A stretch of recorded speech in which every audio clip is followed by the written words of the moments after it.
Serena Winters, Valley Sports. Kevin, first we see your wrist iced up there. What happened? Is everything okay?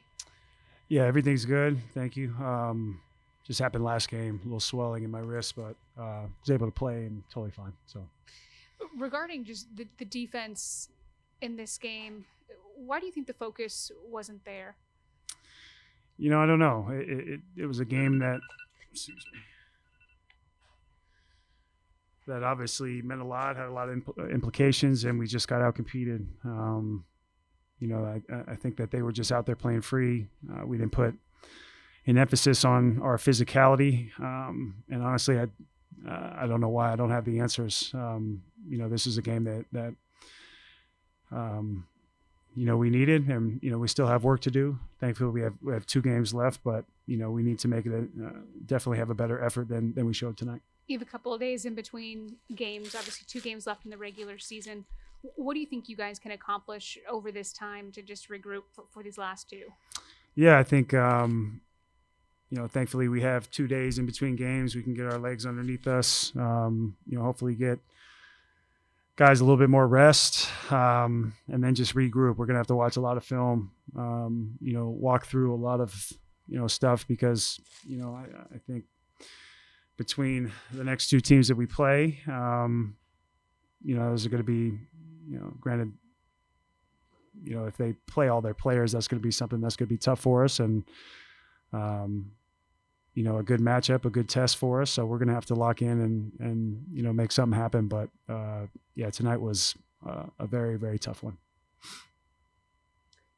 Kelsey Russo, The Athletic. Kevin, JB called this loss disappointing, especially just with everything you guys have built on this season.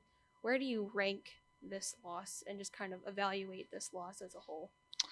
Yeah, I mean, definitely disappointing is the right word for it. I feel like we had so many letdowns a lot of times where they were comfortable. A number of players, was that 8 players in double figures. So, definitely disappointing. They shot over 50% from the field, over 45% from 3, just in every hustle category. They were, first to the ball, beating us. So, it's definitely up there with our poor performances or letdowns of the season. But the good news is we're not done yet. We just got to have a quick memory. Like I said, get our legs underneath us, get a few guys, back and a little bit more healthy with this 2-day break, and then, see what we can do from there. Offensively, there was some really good things, obviously scoring 115 points. Did you feel like, though, that maybe there was a little bit more of an emphasis on the offensive end, to try to, because of how things were going defensively, to sort of combat that at all? Yeah, I mean, I think we were able to get what we wanted on that end. I think both teams, obviously with 120 to 115, both teams were scoring at a high clip. So, we just didn't do the job defensively. Some of it was scheme, some of it was our coverages, effort. I mean, kind of all the way around. Just that extra effort, that extra rotation, that extra communicate, whatever it may be. We just didn't do it tonight. And, in that regard, I don't really have an answer to why, especially with a game that meant a lot. Chris Fedor, Cleveland.com. Hey, Kev, you guys for the entire season have talked about toughness, scrap, defensive intensity, all those things. What is it going to take to find that again?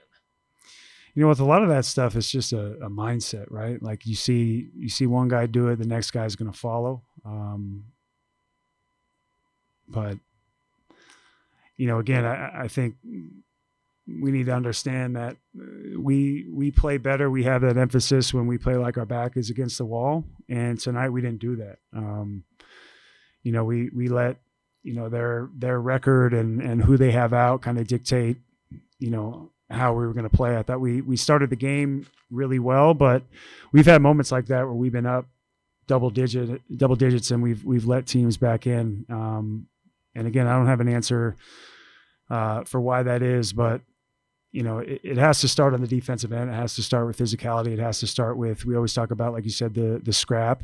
And that's been our identity. And when that's our identity, we tend to, give ourselves a chance to win more often than not. So, we got 2 games left. That feeling of our backs being against the wall is what it's going to come down to. And it's all going to be about how we respond. So, 2 games left in the regular season. We hope that win or lose, we fight like we did, really in the past game against Philly. We felt like we really fought that game. And tonight was a different story. So we need to find kind of what we did the other night. And like I said, win or lose, just make sure that we have that fight, because we really give ourselves a chance to win against any team in the league when we do that. For the last couple of weeks, teams have really been shooting threes well against you guys. Is there something that you're seeing within your own defense that is allowing that to happen? Yeah, I think it's definitely coverages, communication, all of that goes into our defense, and bigs helping bigs, and that next man, 1, 2, or 3 man, getting out to the corner. I think you saw that a couple times tonight on some plays, and that's what allowed for corner threes. On our shot profile, we don't want to give any corner threes, only above the break, and we try to make that an emphasis every single day. And I think teams have been shooting a great percentage because they've been getting more and more corner threes, and we've been giving those up. So I think, again, to your point, the next couple games and these next 2 days that we have, we have to make that emphasis, because we take that away, we make it a half-court game, and we take away corner threes and make teams play in the paint against us, we're typically pretty damn good. And right now we're not doing that time and time again. So we got to have that when it's time to be in a position we need to win one game to be in the playoffs. But again, we have a little bit more work to do, a little bit more that we can work on, and hopefully we solve that problem, because we're definitely going to need to.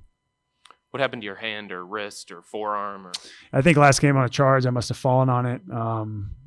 Just the adrenaline, one of those things, you wake up the next day and it's swollen. But I think 2 days will be, we'll get it all the way down and be completely fine. But is it your hand or wrist? Wrist. Oh, thank you. Yep. Ashley Bastott, Cleveland.com. Kevin, obviously you guys don't have Evan or Jarrett, which are two huge defensive pieces. I guess, not knowing when they're coming back, not having them out there, how difficult does it make to kind of assess the state of your defense at this stage of the season with only 2 games left? Yeah, those are 2 guys that are, moving forward, going to be, compete for all defensive team in the NBA, and, could be in that first team, maybe even, compete for defensive POY. So, we definitely miss them and what they bring to the table. We hope that they're very close to being back. I don't know the answer to that, but they mean so much to, who we are as a team, our identity, our defensive presence, and, within our half court. When we play, we're asking Lowry to do a lot right now, DG to do even more, everybody to do a little bit more with those guys out. So, we have to expect that, they're not going to be there. But obviously we hope that they are able to recover and be out there, because again, we're just a better team when we have more players, but definitely, guys that are, future perennial type all-star guys. And then just without those 2 guys, you mentioned the hustle plays earlier, how much more important do those become when you're missing key pieces like that? Oh, so much. And especially with some of those second chance points and offensive rebounds that they were able to get, points within our paint, that all of that it just changes the game so much when they're in there. And it just elevates our team to a whole new level.